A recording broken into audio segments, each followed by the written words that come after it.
Hello मेरे प्यारे बच्चों। तो कैसे हो आप सभी लोग। बच्चों, उम्मीद करते हैं आप सभी लोग स्वस्थ होंगे, मस्त होंगे, तंदुरुस्त होंगे और अपनी अपनी पढ़ाई में पूरी तरीके से व्यस्त होंगे। मैं मनमोहित, आपका हिंदी अध्यापक, डाउटनट के इस बेहतरीन प्लेटफॉर्म पर सभी विद्यार्थियों का बहुत बहुत वेलकम करता हूं बच्चों, स्वागत करता हूं। तो फटाफट से आ जाइएगा और सेशन को भाई लाइक करो, शेयर करो और भाई चैनल को कर दो सब्सक्राइब, ताकि आपको नोटिफिकेशन मिले, क्योंकि भाई चैनल पर आपको मिलने वाली है हिंदी से संबंधित जितने भी बोर्ड्स हैं, आपको लिटरेचर से लेके ग्रामर तक का सारा मटेरियल आपको बिल्कुल फ्री ऑफ कॉस्ट यहाँ पर प्रोवाइड होने जा रहा है।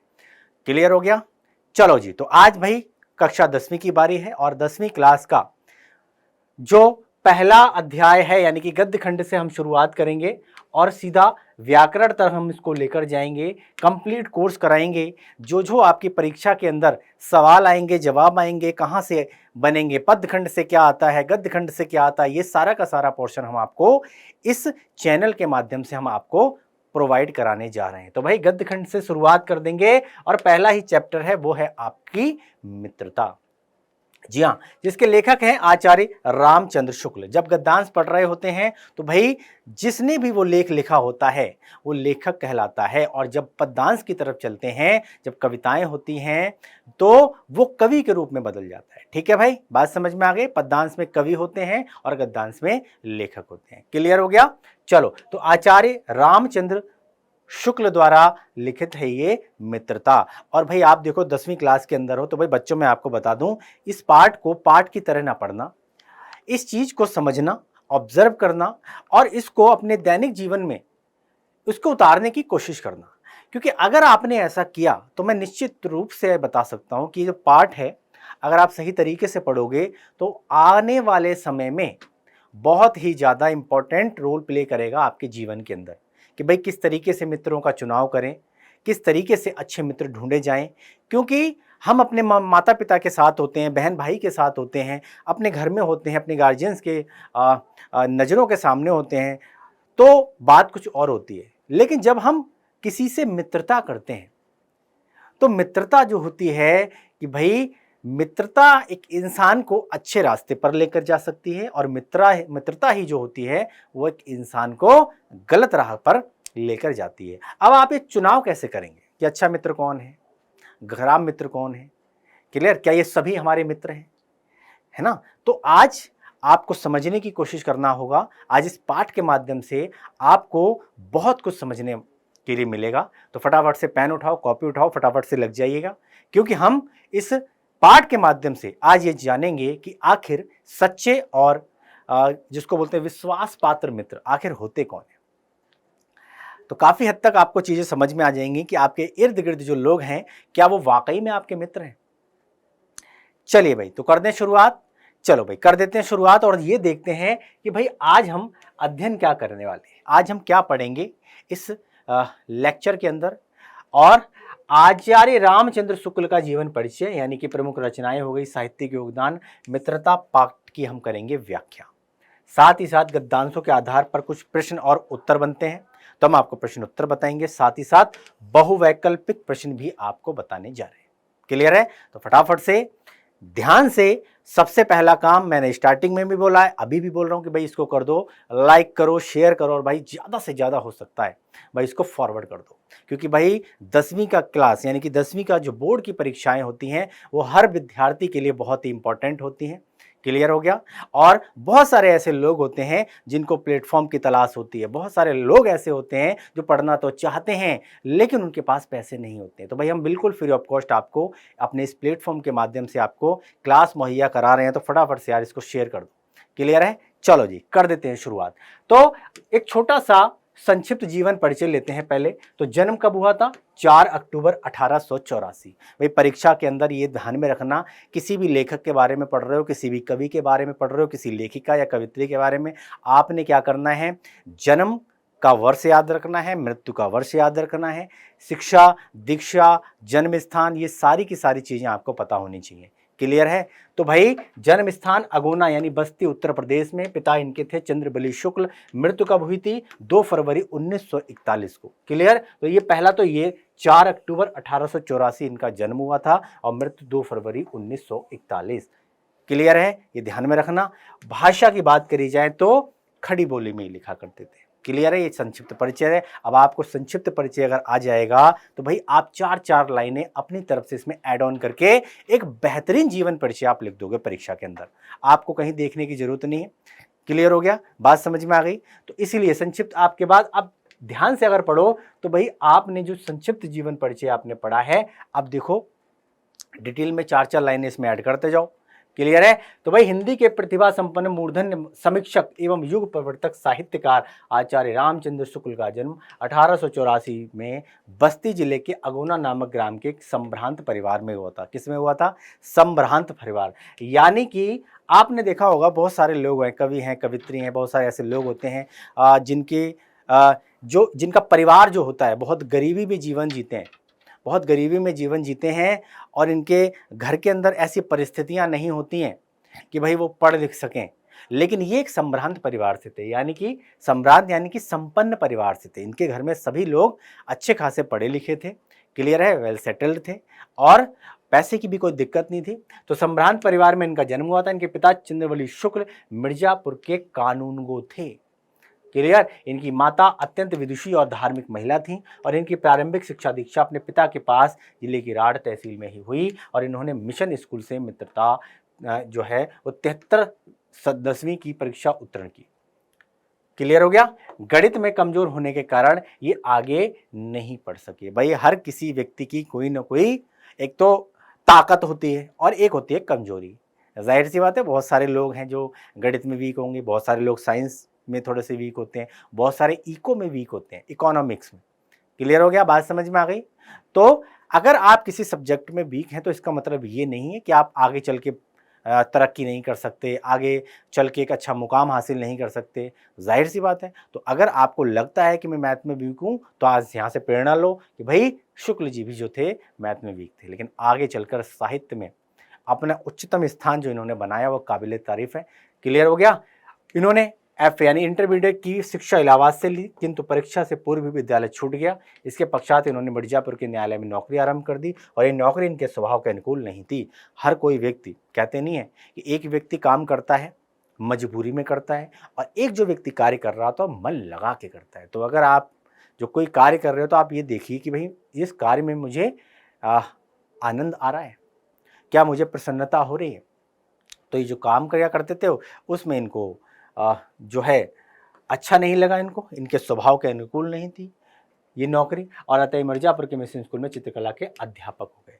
अब ये किस में आ गए, है ना, टीचिंग प्रोफेशन में आ गए, यानी कि प्राध्यापक हो गए, अध्यापक हो गए। अब अध्यापक का कार्य करते हुए इन्होंने अनेक कहानी लिखी, अनेक कविताएं, निबंध, नाटक आदि इन्होंने रचनाएं की और इनकी विद्वता से प्रभावित होकर इन्हें हिंदी शब्द सागर के संपादन कार्य में सहयोग के लिए श्याम सुंदर दास जी द्वारा काशी नागरी प्रचारणी सभा में ससम्मान बुलाया गया। क्लियर। जब ये कविताएं लिखा करते थे, जब ये लेख लिखा करते थे, नाटक और निबंध लिखा करते थे तो लोग इनसे काफी प्रभावित हुए। क्लियर है, इनको बुलाया गया। क्लियर। इन्होंने 19 वर्ष तक काशी नागरी प्रचारिणी पत्रिका का संपादन किया। कुछ समय पश्चात इनकी नियुक्ति काशी हिंदू विश्वविद्यालय में हिंदी विभाग के प्राध्यापक के रूप में हो गई। अब ये प्रॉपर तरीके से हिंदी विभाग के प्राध्यापक हो गई और श्याम सुंदर दास जी के अवकाश प्राप्त करने के बाद ये हिंदी विभाग के अध्यक्ष भी हो गए। जब इन्होंने अवकाश प्राप्त कर लिया श्याम सुंदर दास जी ने, तो उन्हीं की जगह पर भाई ये हिंदी विभाग के अध्यक्ष भी हो गए। क्लियर है। स्वाभिमानी और गंभीर प्रकृति का हिंदी का यह दिग्गज साहित्यकार 1941 में स्वर्गवासी हो गए, यानी कि स्वर्ग सिधार गया, यानी कि इनकी मृत्यु हो गई। क्लियर। जन्म का वर्ष याद रखना और मृत्यु का वर्ष याद रखना, ये दोनों ही इंपॉर्टेंट है। क्लियर है। और ये हर किसी कवि के बारे में आपको पता होना चाहिए। क्लियर हो गया। रचनाएं प्रमुख रूप से ध्यान में रखना, लेखक ने कौन कौन से निबंध लिखे, कौन कौन सी रचनाएं की, रचनाएं और कृतियां जो हैं प्रमुख रूप से याद करके जाना। तो शुक्ल जी एक प्रसिद्ध निबंधकार थे, निष्पक्ष आलोचक थे, श्रेष्ठ इतिहासकार और सफल संपादक थे। इनकी रचनाएं अगर हम विवरण करें तो भाई निबंध की बात करी जाए तो इनके निबंधों का संग्रह है चिंतामणि, यानी ये 2 भागों में है, और विचार वीथी नाम से ही प्रकाशित। यह निबंध आलोचनात्मक, अगर कवि के लेखक के रूप में अगर पहचान जो बनाई इन्होंने तो शुक्ल जी आलोचना के सम्राट कहे जाते हैं। इस क्षेत्र में इनके 3 ग्रंथ प्रकाशित हुए हैं, रस मीमांसा, त्रिवेणी और सूरदास। ये जो रस मीमांसा है इसमें सैद्धांतिक आलोचना संबंधी ये निबंध है। त्रिवेणी की बात करी जाए तो इस ग्रंथ में सूर, तुलसी और जायसी पर आलोचनाएं लिखी गई थीं। क्लियर है? सूरदास। क्लियर है? इतिहास की अगर बात करी जाए तो भाई योगीन प्रवृत्तियों के आधार पर लिखा गया इनका हिंदी साहित्य का इतिहास हिंदी के लिखे गए सर्वश्रेष्ठ इतिहासों में एक बताया जाता है। क्लियर है? चलो, संपादक के रूप में जो ख्याति प्राप्त की, तो कौन कौन पत्रिकाओं का, लेखों का इन्होंने संपादन, तो इन्होंने जायसी ग्रंथावली, तुलसी ग्रंथावली, भ्रमर गीत सार, हिंदी शब्द सागर और काशी नागरी प्रचारणी पत्रिका और आनंद कादम्बिनी का कुशल संपादन किया। क्लियर है? संपादक के रूप में अपने आप को, है ना, ख्याति प्राप्त की, लोगों को अपने आप को फेमस किया। इसके अतिरिक्त शुक्ल जी ने कहानी यानी 11 वर्ष का समय काव्य रचना, अभिमन्यु वध की रचना की तथा कुछ अन्य भाषाओं से हिंदी में अनुवाद भी किए। क्लियर है? ऐसा नहीं है केवल इन्होंने हिंदी में ही लिखा है, विभिन्न भाषाओं का इन्होंने अनुवाद किया है, अनुवाद ट्रांसलेट करके। क्लियर हो गया? और आज की एक डेट में अगर बात कर जाऊं, बहुत सारे ऐसे लेखक हैं, बहुत सारे ऐसे कवि हैं जिन्होंने किसी और विषय में या किसी और भाषा में अगर कोई लेख है उनको समझ में आया तो उन्होंने क्या किया, अपनी भाषा में उसका रूपांतरण कर दिया, यानी कि अनुवाद कर दिया, ट्रांसलेट करके और हमको प्रोवाइड करा दिया। इसमें मेगस्थनीज का भारतवर्षीय विवरण और आदर्श जीवन, कल्याण का आनंद, विश्व प्रबंध, बुद्ध चरित्र काव्य आदि प्रमुख हैं जो इन्होंने ट्रांसलेट किए। क्लियर हो गया? चलो, साहित्य में क्या स्थान रखते हैं शुक्ल जी? तो भाई बड़ा ही महत्वपूर्ण स्थान रखते हैं। हिंदी निबंध को नया आयाम देकर उसे ठोस धरातल पर प्रतिष्ठित करने वाले शुक्ल जी हिंदी साहित्य के मूर्धन्य आलोचक। आलोचना का मतलब किसी की बुराई करना नहीं होता है। आलोचना का मतलब होता है आपने जो चीज देखा उसके सही और गलत दोनों पहलुओं को अपने विचारों के रूप में वक्तव्य करना ही आलोचना कहलाती है। क्लियर है? आलोचना से क्या होता है, व्यक्तित्व में निखार आता है, सामने वाले को अपने आप को इंप्रूवमेंट करने का मौका मिल जाता है। क्लियर हो गया? तो ये एक मूर्धन्य आलोचक थे, श्रेष्ठ निबंधकार थे, निष्पक्ष इतिहासकार थे, महान शैलीकार एवं युग प्रवर्तक साहित्यकार थे। ये हृदय से कवि थे, मस्तिष्क से आलोचक थे। हृदय से तो ये कवि थे, मस्तिष्क से आलोचक थे, मुंह पर ये क्या कर देते थे, लोगों की आलोचना किया करते थे। क्लियर है? प्रखर वक्ता थे, जीवन से ये अध्यापक थे और हिंदी साहित्य में इनका मूर्धन्य स्थान है। इनकी विलक्षण प्रतिभा के कारण इनके समकालीन हिंदी गद्य के काल को शुक्ल युग के नाम से संबोधित किया जाता है। शुक्ल युग इन्हीं के नाम से जाना जाता है। क्लियर है? बात समझ में आ गई? हिंदी गद्य के काल को शुक्ल युग के नाम से जाना जाता है। क्लियर हो गया? अब शुक्ल जी के विषय में आचार्य हजारी प्रसाद द्विवेदी जी क्या कहते हैं? क्लियर है?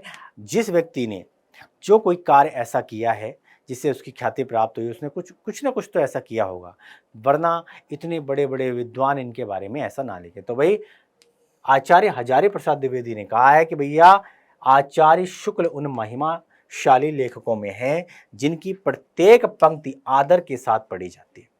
हर एक पंक्ति जो है इनकी आदर के साथ पढ़ी जाती है, रेस्पेक्ट देकर लोग पढ़ते हैं और भविष्य को प्रभावित करती है। आचार्य शब्द ऐसे ही कर्ता साहित्यकारों के योग्य है।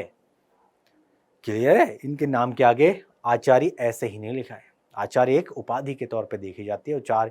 आचार्य जो माने कि बहुत बड़ा विद्वान कह सकते हो आप। क्लियर है? तो ऐसे ही नहीं इनके नाम के आगे आचार्य लिखा है। क्लियर हो गया? बात समझ में आ गई? तो एक जीवन परिचय जो है एग्जाम के अंदर जरूर आता है और मैं कहूं कि अगर इसमें 100% 100% में से 99% जो है एक जीवनी लिखने के लिए आएगी, उसमें आचार्य रामचंद्र शुक्ल का नाम जरूर होगा। क्लियर है? तो बहुत इंपॉर्टेंट है आपके लिए। क्लियर है? ध्यान से समझना, ध्यान से पढ़ना। क्लियर हो गया? एक भी चीज मिस मत कर देना। अब इसके बाद क्या आता है, पाठ की, है ना, व्याख्या कर लेते हैं हम लोग। व्याख्या कर लेते हैं आपका ये पाठ यानी मित्रता। अब मित्रता होती क्या है, मित्रता कहते किसको है, मित्र होते कौन है? क्या ये हमारे इर्द गिर्द जितने भी लोगों से हम लोग मिलते जुलते हैं, क्या ये सारे के सारे मित्र हैं? क्लियर? ये लेख यानी कि जो निबंध है इसी पर प्रकाश डालता है। जब कोई युवा पुरुष अपने घर से बाहर निकलकर बाहरी संसार में अपनी स्थिति जमाता है, तब पहली कठिनता उसे मित्र चुनने में पड़ती है। भाई जब तक हम अपने परिवार के सदस्यों के बीच में रहते हैं, अपने परिवार में रहते हैं। अब जाहिर सी बात है कि हम बड़े होंगे, कॉलेज में जाएंगे, अब सारी कॉलेज की व्यवस्थाएं, सारी चीज़ें हमारे घर में अवेलेबल तो नहीं होंगी, तो हम घर से बाहर कदम निकालना पड़ेगा। क्लियर है? अपने माँ बाप से दूर भी जाना पड़ेगा, अपने परिवार से दूर जाना पड़ेगा। तो सबसे बड़ी कठिनाई हमको कब होती है, जब हम परिवार को छोड़कर हम घर से बाहर कदम रखते हैं और वहाँ पर हमको जो लोग मिलते हैं, क्लियर, तो हम अच्छे और बुरे में भेद नहीं समझ पाते। कौन अच्छा, कौन बुरा, कौन हमारे हित की बात कर रहा है, ये सब समझने में बड़ी कठिनाई होती है। क्लियर हो गया? पहली कठिनता मित्र चुनने में पड़ती है और ये सबसे बड़ी कठिनाई है। हर किसी व्यक्ति के जीवन में ये आती है और हर किसी व्यक्ति को इससे गुजरना पड़ता है। ये एक प्रोसेस है। बात समझ में आ गई? ये एक प्रोसेस है, ये एक प्रक्रिया है जिससे हर किसी व्यक्ति को जुड़ना पड़ता है, गुजरना पड़ता है। और यदि उसकी स्थिति बिल्कुल एकांत और निराली नहीं रहती तो भाई उसकी पहचान के लोग धड़ाधड़ बढ़ते चले जाते हैं। बात समझ में आ गई? धड़ाधड़ लोग मिलते चले जाते हैं, हाय हेलो हो गई, लो जी मित्र बन गया, है ना, किसी ने हल्का सा मुस्कुरा दिया, लो जी मित्र बन गया। क्लियर है? धड़ाधड़ उसकी जान पहचान बढ़ जाती है और थोड़े ही दिनों में कुछ लोगों से उसका हेल मेल हो जाता है और यही हेल मेल बढ़ते बढ़ते मित्रता के रूप में परिणत हो जाता है। क्लियर हो गया? बात समझ में आ गई? अब घर से बाहर जाओगे तो लोगों से मिलोगे जुलोगे ना, है ना, तो धीरे धीरे धीरे क्या ये संख्या धीरे धीरे बढ़ जाती है, धीरे धीरे बढ़ जाती है, लोग मिलते रहते हैं और उन्हीं में से कुछ ऐसे लोग भी मिल जाते हैं जो हमारे सुख दुख के साथी हो जाते हैं। बात समझ में आ गई? क्लियर है? इसी को मित्र कहते हैं और मित्रों के चुनाव की उपयुक्तता पर उनके जीवन की सफलता निर्भर हो जाती है। यहां से आपकी कठिन अग्नि परीक्षा स्टार्ट होती है, इसकी शुरुआत होती है, क्योंकि यहां हमको ये नहीं पता कि ये व्यक्ति जो है इसके दिल में क्या है, क्या इसके मन में क्या है, क्या ये एक सही व्यक्ति है जो मेरा मित्र बना है। क्लियर है?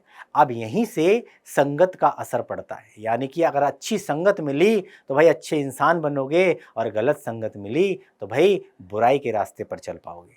क्लियर है? बात समझ में आ गई? राह बड़ी कठिन है भाई।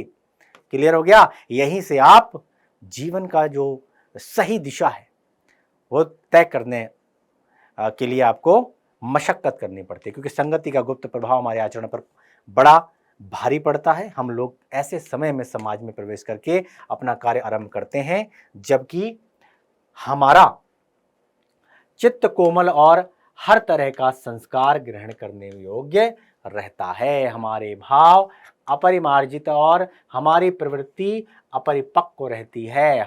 हम लोग कच्ची मिट्टी की मूर्ति के समान रहते हैं। भाई आप छात्र जीवन में हैं, आप छात्र जीवन में हैं तो भैया एक चीज ध्यान में रखना कि आप एक कच्ची मिट्टी के घड़े के समान हैं। क्या हैं? आप एक कच्ची मिट्टी के घड़े के समान हैं। भाई घड़ा आपने देखा है, वो कुम्हार जब घड़ा बनाता है तो कच्ची मिट्टी से जैसा मर्जी आकार दे देता है। आप सुराही बना लो, दिए बना लो, दीपक बना लो। बात समझ में आ गई? आप कुछ भी बना सकते हो। इसी तरीके से एक बार बनने के बाद जब उसको भट्टी में या पका देता है, पकने के बाद घड़ा सिर्फ फूटेगा, उसका आकार नहीं बदलेगा। सेम सिचुएशन एक छात्र की होती है, एक युवा व्यक्ति की होती है। युवावस्था में जब हम जाते हैं, जब बच्चे होते हैं तो मन हमारा कच्चा होता है। क्लियर हो गया? तो जैसी संगत हमें मिलती है हमारा झुकाव उसी की तरफ बढ़ता चला जाता है और धीरे धीरे धीरे धीरे धीरे धीरे धीरे वैसे ही आदतें हमारी हो जाती हैं और हम लोग उन्हीं में घुल मिल जाकर, और एक बार हम गलत रास्ते पे निकल पड़े तो भाई सारी जिंदगी आप मशक्कत करना, आप लौट के कभी वापस नहीं आ पाते। क्लियर हो गया? और यहीं से एक सही दिशा मिलती है, सही सही दोस्त मिलते हैं, एक मार्गदर्शन मिलता है और लोग आईएएस बनते हैं, आईपीएस बनते हैं, डॉक्टर बनते हैं, इंजीनियर बनते हैं। तो भाई हमारी ये आशा है, ऐसी हम उम्मीद करते हैं कि सही दिशा मिले, सही दशा हो और आप अच्छे चलकर आगे चलकर एक सही पोजीशन पे पहुँचें। क्लियर है? बात समझ में आ गई? अपने माँ बाप का नाम रोशन करें, जिसे जो जिस रूप का चाहे उस रूप का करे, चाहे राक्षस बनावे चाहे देवता, ऐसे लोगों का साथ करना हमारे लिए बुरा है। जो हमसे अधिक दृढ़ संकल्प के हैं, क्योंकि भैया हमें उनकी हर एक बात बिना विरोध के मान लेनी पड़ती है। आपने देखा होगा बहुत सारे ऐसे लोग होते हैं है ना, जो आपको लगेगा कि यार हमसे ज़्यादा रुतबे में है, हमसे ज़्यादा वजनदार हैं, वो क्या करते हैं, वो चाहते हैं कि भाई हमारी हर कोई बात माने। क्लियर हो गया? क्लियर है? तो ऐसे व्यक्ति आपके संपर्क में अगर हैं तो आप सावधान हो जाइए। क्लियर है? आप सही राह पर जा रहे हैं, सही दिशा में जा रहे हैं, आप गलत दिशा में जा रहे हैं, है ना, वो कोई नहीं बताएगा आपको। क्लियर हो गया? बात समझ में आ गई? ऐसे लोग, है ना, एक बात बिना विरोध के मान लेनी पड़ती है भाई, उनकी उनकी बात आप मान लोगे। क्लियर? फिर आपकी क्रेडिबिलिटी क्या है, आपकी पहचान कहाँ रह गई, है ना। पर ऐसे लोगों का साथ करना और बुरा है जो हमारी ही बात को ऊपर रखते हैं, और क्योंकि ऐसी दशा में ना तो हमारे ऊपर कोई दबाव रहता है और ना हमारे लिए कोई सहारा रहता है। क्लियर है? एक तो वो लोग होते हैं जो अपनी ही बात को ऊपर रखते हैं कि भाई अच्छा है बुरा है भैया मेरी मानो। क्लियर हो गया? बात समझ में आ गई? अब ऐसे लोग भी आपके संपर्क में आते हैं कि आप कुछ भी कर रहे हो और आपको चढ़ा देते हैं, अरे भाई क्या बात है, क्या बात है, वाह वाह वाह, बहुत बढ़िया बहुत बढ़िया। मतलब आपकी हाँ में हाँ मिला रहे हैं, आप गलत कर रहे हो तो भी हाँ मिला रहे हैं, सही कर रहे हो तो भी हाँ मिला रहे हैं। तो आप किसी नतीजे पे नहीं पहुंच पाते कि भैया मैं सही जा रहा हूं या गलत जा रहा हूं। क्लियर हो गया? बात समझ में आ गई? मैं आपको क्या चीज बता रहा हूं, मैं आपको वो चीज बता रहा हूं जो आपके दैनिक जीवन में आप ऐसे लोगों से मिलते हैं, जुलते हैं, तो अब आपको आइडिया हो गया होगा धीरे धीरे, है ना। अच्छा वो, हाँ वो मेरी बड़ी हाँ में हाँ मिलाता है, अच्छा, है ना। तो अच्छा ये, अच्छा वो तो अपनी बात को आगे रखता है। अब आप क्या है, अब आप सोच किस डायरेक्शन में जागे, आप पढ़ भी रहे हो, अब धीरे धीरे धीरे धीरे एनालाइज कर रहे हो कि मेरे संपर्क में अच्छा वो है, वो मेरी बात मानता है, अच्छा वो तो अपनी ही बात मनवाता है ना, अच्छा वो व्यक्ति तो भैया मेरी ही बात, मेरी हाँ में हाँ करता रहता है। क्लियर है? तो हम क्या है ना, दोनों अवस्थाओं में जिस बात का भय रहता है उसका पता युवा पुरुषों को प्राय बहुत कम रहता है।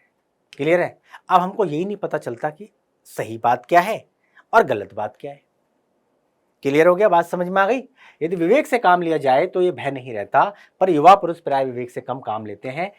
क्लियर? कैसे आश्चर्य की बात है कि लोग एक घोड़ा लेते हैं तो उसके गुण दोष कितना परख कर लेते हैं, पर किसी को मित्र बनाने में उसके पूर्ण आचरण और प्रकृति आदि का कुछ भी विचार और अनुसंधान नहीं करते। भैया युवा जोश होता है ना। विवेक का हम लोग कम इस्तेमाल करते हैं, हम लोग ध्यान से, हम लोग क्या करते हैं, हम लोग विवेक से कम काम लेते हैं।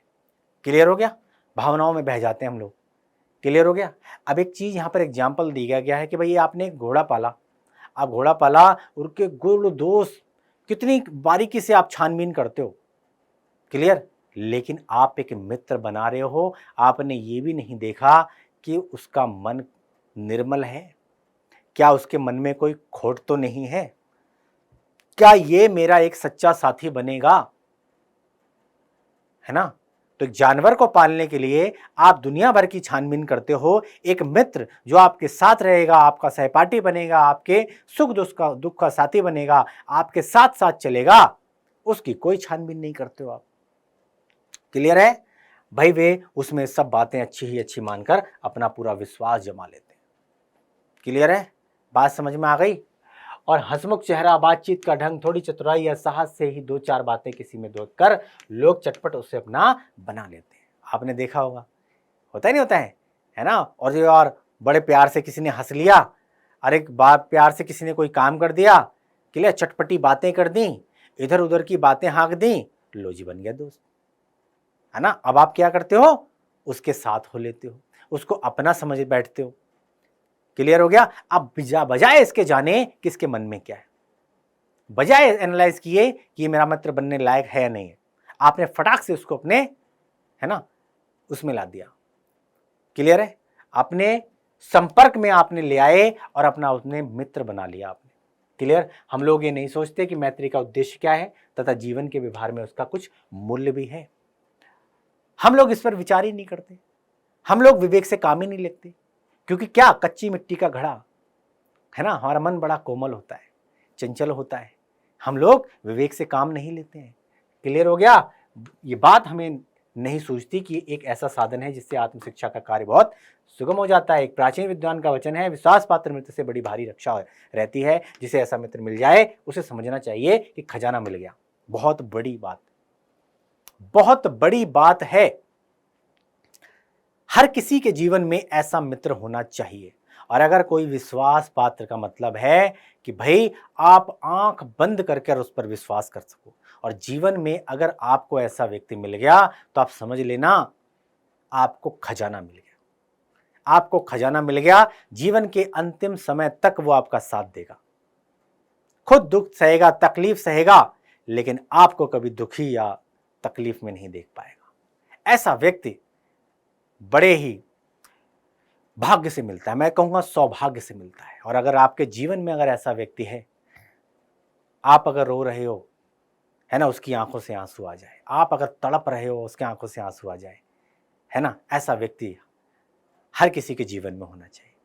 और ऐसा व्यक्ति अगर आपके जीवन में हो तो आप बड़े भाग्यशाली हो। क्लियर है? आप समझ में थोड़ा थोड़ा आ रहा है सर? अच्छा, कौन हमारा मित्र है, कौन हमारा हितैषी है, और कौन हमारे मन की बात कर रहा है, और कौन हमें गड्ढे की तरफ लेके जा रहा है। और आगे लेके चलते हैं धीरे धीरे। मित्र को समझने में ये चैप्टर आपको बड़ा ही सहयोग करने वाला है। विश्वास पात्र मित्र जीवन की एक औषधि है। आपने बुखार हुआ, टैबलेट खाई और ठीक हो गए, इसीलिए जब आप दुख तकलीफ में होते हो तो एक मित्र ही होता है जो आपकी औषधि का काम करता है ना, आपके दुखी मन को जो है ना, संभालने का काम करता है, आपको हंसाने का काम करता है। क्लियर? हमें अपने मित्रों से ये आशा रखनी चाहिए कि वे उत्तम संकल्पों में हमें दृढ़ करेंगे, दोषों और त्रुटियों से हमें बचाएंगे। अगर मैं गलत कर रहा हूं तो एक सही मित्र क्या करता है, एक सही मित्र की जिम्मेदारी क्या होती है, आपको आके समझाए कि तू गलत कर रहा है। ऐसा नहीं करना चाहिए, यह है एक अच्छे मित्र की निशानी। और अगर कोई व्यक्ति कह रहा है ना, कि तू कर, मैं तेरे साथ हूं, आप समझ जाना कि वो एक सच्चे मित्र के, हितैषी मित्र की श्रेणी में आता है या नहीं आता है। क्लियर है? हमारे सत्य, पवित्रता और मर्यादा के प्रेम को पुष्ट करेंगे। जब हम कुमार्ग पर पैर रखेंगे तब वे हमें सचेत करेंगे। जब हम गलत राह पर चलेंगे तो बार बार हमें टोकेगा, बार बार हमें बोलेगा कि तू गलत रास्ते पे जा रहा है, भरसक प्रयास करेगा। एक सच्चा मित्र हमें गलत रास्ते पर जाने से रोकेगा। जब हम हतोत्साहित होंगे तब वे हमें उत्साहित करेंगे। जब हम डिमोटिवेट होंगे, जब हम हार मान जाएंगे, जब हम थक जाएंगे, तो यही मित्र हमारा हौसला बढ़ाएगा, यही मित्र हमारा हौसला बढ़ाएगा। आपने बहुत सारे लोगों की कहानियां सुनी होंगी, है ना, कि भाई पढ़ने के पैसे नहीं हुआ करते थे, एक मित्र मजदूरी करता था और मजदूरी करने से जो पैसे मिलते थे उस पैसे से अपने मित्र की मदद किया करता था। और वही मित्र आगे जाके जब आईएएस ऑफिसर बन जाता है, जब आईपीएस ऑफिसर बन जाता है, तो उस मित्र को नहीं भूलता, और भूलना भी नहीं चाहिए। विपत्ति में जब कोई साथ देता है, उससे बड़ा व्यक्ति कोई नहीं होता संसार के अंदर, है ना। चाहे वो गरीब हो, चाहे वो अमीर हो, चाहे वो कैसा भी व्यक्ति हो, अपना सच्चा हितैषी होता है, वही एक सच्चा मित्र होता है। सारांश यह है कि वे हमें उत्तमता पूर्वक जीवन निर्वाह करने में हर तरह से सहायता देंगे। सच्ची मित्रता में उत्तम से उत्तम वैद्य की सी निपुणता और परख होती है। जो वैद्य होता है ना, उसको नाड़ी देख के पता लगा देता है कि भाई कौन सा रोग है ना, इसको कौन सी दवा दी जाए। इसी तरीके से जो सच्चा मित्र होता है ना, उसको पता होता है कि मेरे मित्र को कौन सी औषधि की आवश्यकता है, मेरा मित्र किस समस्या से जूझ रहा है, मैं अपने मित्र की क्या सहायता कर सकता हूं। बात समझ में आ गई?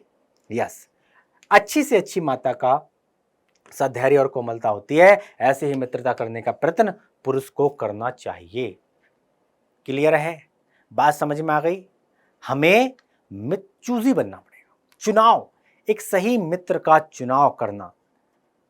आपने देखा है कि भाई जब हम शादी ब्याह के लिए जाते हैं, लड़का लड़की का जब रिश्ता तय होता है, क्लियर, तो क्या गुण मिलाए जाते हैं, नहीं मिलाए जाते हैं कि बहू को खाना बनाना आता है नहीं आता है, घर का काम आता है नहीं आता है, क्या ये हमारे घर में आके एडजस्ट, मतलब बाद की बात तो बाद में, लेकिन पहले ये सारी चीजें देखी जाती हैं। लड़का कितना कमाता है, क्यों? क्योंकि जिंदगी का सवाल है मेरे भाई, जिंदगी का सवाल है। अगर मिसमैच हो गया, अगर गलती से घर में गई बहू गलत आ गई, तो पूरे खानदान को बर्बाद कर सकती है, तबाह कर सकती है। क्लियर है? और अगर बहू अच्छी आ गई, बहू अच्छी आ गई तो घर को स्वर्ग बना सकती है। सेम उसी तरह गलत मित्र की अगर आपके संपर्क में है, गलत व्यक्ति से अगर आपकी मित्रता हो गई तो जीवन तबाह हो जाएगा मेरे भाई। और एक सच्चा, ईमानदार, धैर्यवान, मन का अच्छा व्यक्ति अगर आपके संपर्क में है, आपका मित्र है, तो आप बड़े सौभाग्यशाली हैं। आपके जीवन को स्वर्ग बना देगा वो। क्लियर है? बात समझ में आ गई? चलो, छात्रावास में तो मित्रता की धुन सवार रहती है, मित्रता हृदय से उमड़ी पड़ती है।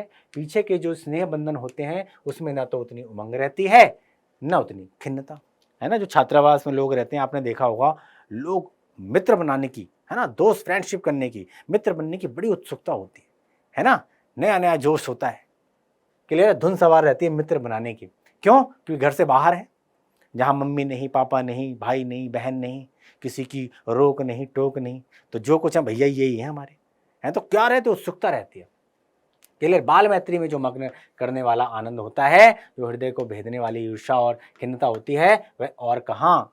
कैसी मधुरता और कैसी अनुरक्ति होती है, कैसा अपार विश्वास होता है, हृदय के कैसे कैसे उद्गार निकलते हैं, वर्तमान कैसा आनंदमय दिखाई पड़ता है, और भविष्य के संबंध में कैसी लुभावने वाली कल्पनाएं मन में करती हैं। क्लियर? कितनी जल्दी बातें लगती हैं और कितनी जल्दी मानना मनाना होता है। जो बचपन में की जो मित्रता होती है ना, क्या होती है? अटखेलियाँ होती हैं, लड़ाइयाँ होती हैं, झगड़े होते हैं, तुरंत मान जाते हैं, है ना। ये रूठना मनाना, ये बाल मित्रता होती है। आपने देखा कोई व्यक्ति रूठ गया, है ना, तो दूसरा क्या है, आज मेरी मम्मी ने गुजिया भेजी है, अब गुजिया खाई तुरंत गिले शिकवे सारे दूर। क्लियर है? तो वो बाल मैत्री होती है, उसका अलग ही आनंद होता है, उसका अलग ही आनंद होता है ना। लड़ना झगड़ना रूठना मनाना, क्लियर हो गया, बड़ा आनंद होता है। सहपाठी की मित्रता इस मुक्ति में हृदय के कितने भारी उथल पुथल का भाव भरा हुआ है, किंतु जिस प्रकार युवा पुरुष की मित्रता स्कूल के बालक की मित्रता दृढ़ शांत और गंभीर होती है, उसी प्रकार हमारी युवावस्था के मित्र बाल्यावस्था के मित्रों से कई बातों में भिन्न होते हैं। अब हम बाल अवस्था से धीरे धीरे युवा अवस्था में प्रवेश कर रहे हैं। तो जो बचपन की मित्रता होती है ना, जिसमें चॉकलेट नहीं दी तो रूठ गए, है ना, पेंसिल छीन ली तो टीचर टीचर ये मेरी पेंसिल ले ली इसने, है ना, तो वो वाली मित्रता अलग है। धीरे धीरे जब हम बड़े हो जाते हैं, युवावस्था में चले जाते हैं, कॉलेज में जब हम चले जाते हैं, तो वहाँ की जो मित्रता होती है वो बिल्कुल भिन्न होती है। क्लियर हो गया? बात समझ में आ गई? मैं समझता हूँ कि मित्र चाहते हुए बहुत से लोग मित्र के आदर्श की कल्पना मन में करते होंगे। आपके मन में बहुत सारे विचार आते होंगे। क्लियर? मेरा मित्र बहुत अच्छा होना चाहिए, है ना, ऐसा, मतलब कहने का मैं बहुत सारी कल्पनाएं होती हैं, मन में बहुत सारे विचार आते हैं। क्लियर हो गया? हर किसी के मन में आते हैं, पर इस कल्पित आदर्श से तो हमारा काम जीवन की झंझटों से चलता नहीं है। अब इन कल्पनाओं में तो संसार चलता नहीं है, इससे तो जीवन चलता नहीं है। क्लियर है? बात समझ में आ गई? है ना। कहते नहीं ख्याली पुलाव बनाना, तो भाई इन ख्याली पुलाव से जीवन चलने वाला नहीं है। मन में विचार तरह के आते हैं, सुंदर प्रतिमा, मन भावनी चाल, स्वच्छंद प्रकृति, ये ही दो चार बातें देखना, मित्र देखकर मित्रता की जाती है। ऐसी तो होती है, ऐसी तो मित्रता, किसी ने देखा हंस दिया लो जी मित्र बन गया, किसी ने कोई सामान दे लो जी मित्र बन गया भैया। पर जीवन संग्राम में साथ देने वाले मित्रों में इनमें से कुछ अधिक बातें चाहिए, लेकिन जो अंत तक साथ दे, है ना, उसमें कुछ बातें अलग होनी चाहिए। कुछ बातें अलग होती हैं, कैसे होती हैं अभी हम बताते हैं आपको। मित्र केवल उसे नहीं कहते जिसके गुणों की तो हम प्रशंसा करें, पर जिससे हम स्नेह ना कर सके। ध्यान से समझना। क्लियर? जिससे अपने छोटे छोटे काम तो हम निकालते जाएं, पर भीतर ही भीतर घृणा करें। अब आपको समझ में आ रहा है, अच्छा उसने, इससे मेरा काम तो निकल गया, मेरे वाले का जब काम आया तो उसने मना कर दिया। समझ जाना, सेल्फिश, शेल्फिश, यही वो मित्र है। अच्छा, वो वाला मित्र है ये, अपना काम निकाल लेता है और भैया मेरी बारी में धोखा दे जाता है। ऐसे लोगों की बहुत ज़्यादा लंबी संख्या होती है हमारे इर्द गिर्द। बहुत सारे लोग हैं ऊपरी मन से हमें दिखावा करते हैं, हाँ हाँ अरे भाई बहुत बढ़िया बहुत बढ़िया, और अंदर ही अंदर क्या करते हैं, जलते हैं। इसमें पड़ोसी हो सकता है, पड़ोस का कोई व्यक्ति हो सकता है, रिश्तेदार हो सकता है, बहुत सारे लोग हो सकते हैं, अपना भाई हो सकता है, चचेरा भाई, ममेरा भाई, फुफेरा भाई, कोई भी हो सकता है। बात समझ में आ गई? ऐसे लोग जो आगे सामने सामने आपकी प्रशंसा करें और अंदर ही अंदर, है ना, आपकी जड़ों को काटें। बात समझ में आ गई? अब आपको समझ में आ रहा होगा, अरे ऐसे लोग भी हैं, ऐसे लोग भी मैंने देखे हैं। क्लियर है? चलो, पर भीतर ही भीतर घृणा करें। मित्र सच्चे पथ प्रदर्शक के समान होना चाहिए, जिस पर हम पूरा विश्वास कर सके। मित्र कैसा होना चाहिए?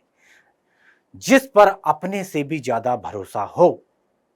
क्लियर? भाई के समान होना चाहिए, जिसे हम अपना प्रीति पात्र बना सकें। एक सगा भाई, एक भाई के समान होना चाहिए, चाहे वो बड़ा हो या छोटा हो, जिस पर हम आंख बंद करके भरोसा कर सके, हमारी गैर मौजूदगी में वो हमारी उपस्थिति दर्ज करा सके। मित्र ऐसा होना चाहिए, विश्वास पात्र होना चाहिए, जो सपने में भी कभी हमें दगा ना दे। हमारे और हमारे मित्र के बीच सच्ची सहानुभूति होनी चाहिए। क्लियर है? इमोशनल अटैचमेंट होना चाहिए। क्लियर हो गया? इमोशनल अटैचमेंट होना चाहिए, ऐसी सहानुभूति जिससे एक के हानि लाभ को दूसरा अपना हानि लाभ समझे। बहुत इंपॉर्टेंट चीज। क्लियर? एक व्यक्ति का नुकसान हो रहा है तो दूसरा व्यक्ति सोचे कि उसका नहीं, मेरा नुकसान है। क्लियर हो गया? बात समझ में आ गई? एक व्यक्ति का नुकसान उसका अपना नुकसान हो गया। क्लियर हो गया? बात समझ में आ गई? मित्रता के लिए यह आवश्यक नहीं है कि दो मित्र एक ही प्रकार का कार्य करते हों या एक ही रुचि के हों। इसी प्रकार प्रकृति और आचरण की समानता भी आवश्यक पर वांछनीय नहीं है। क्लियर हो गया? ध्यान से समझना। जरूरी नहीं है कि मित्र एक ही प्रवृत्ति के हों, एक ही जगह काम कर रहे हो, समान, है ना। मित्रता अमीरी अमीरी में हो सकती है, ऐसा नहीं होता है। असमान व्यवहार वाले व्यक्ति भी मित्र बन सकते हैं और बहुत बड़े एग्जाम्पल हैं, बहुत बड़े एग्जाम्पल हैं, अभी बताते हैं। तो भिन्न प्रकृति के मनुष्यों में बराबर प्रीति और मित्रता रही है। क्लियर हो गया? कृष्ण और सुदामा, कृष्ण और सुदामा की मित्रता की मिसाल देते हैं। कृष्ण और सुदामा, सुदामा कितने गरीब थे लेकिन कृष्ण के परम मित्र थे। क्लियर? बात महाभारत की होती है, उसके अंदर कर्ण और दुर्योधन, दुर्योधन महाधूर्त लेकिन दानवीर कर्ण उसका मित्र था। तो क्या है, दोनों के व्यवहार में जमीन आसमान का फर्क है, दोनों के व्यवहार में जमीन आसमान का फर्क है। राम धीर और प्रशांत प्रकृति के थे राम, किंतु लक्ष्मण उग्र और उद्भव स्वभाव के थे। राम लक्ष्मण भाई थे, लेकिन भाई से पहले एक परम मित्र थे। लेकिन राम कितने शांत थे और लक्ष्मण कितने उग्र थे, पर दोनों भाइयों में अत्यंत प्रगाढ़ स्नेह था। उदार तथा उच्चारण कर्ण और लोभी दुर्योधन के स्वभाव में कुछ विशेष समानता न थी, पर उन दोनों की मित्रता खूब निभी, अंत तक निभी। मित्र ऐसा होना चाहिए। क्लियर हो गया? बात समझ में आ गई? ये कोई बात नहीं है कि एक ही स्वभाव और रुचि के लोगों में ही मित्रता हो सकती है। समाज में विभिन्नता देखकर लोग एक दूसरे की ओर आकर्षित होते हैं, नेचुरल नेचुरल। एक कमजोर व्यक्ति है, अब कमजोर व्यक्ति को तो हर कोई मार के चला जाता है, लेकिन उसकी इच्छा होती है कि यार ये बलशाली व्यक्ति कोई आ जाए, ताकतवर व्यक्ति आ जाए जो मेरा मित्र हो, तो कम से कम ये लोग मुझे मार के तो ना जा सके। क्लियर है? हो गई मित्रता। एक कमजोर और बलशाली व्यक्ति में हो गई नहीं मित्रता। जो गुण हम में नहीं है, हम चाहते हैं कि कोई ऐसा मित्र मिले जिसमें गुण हो।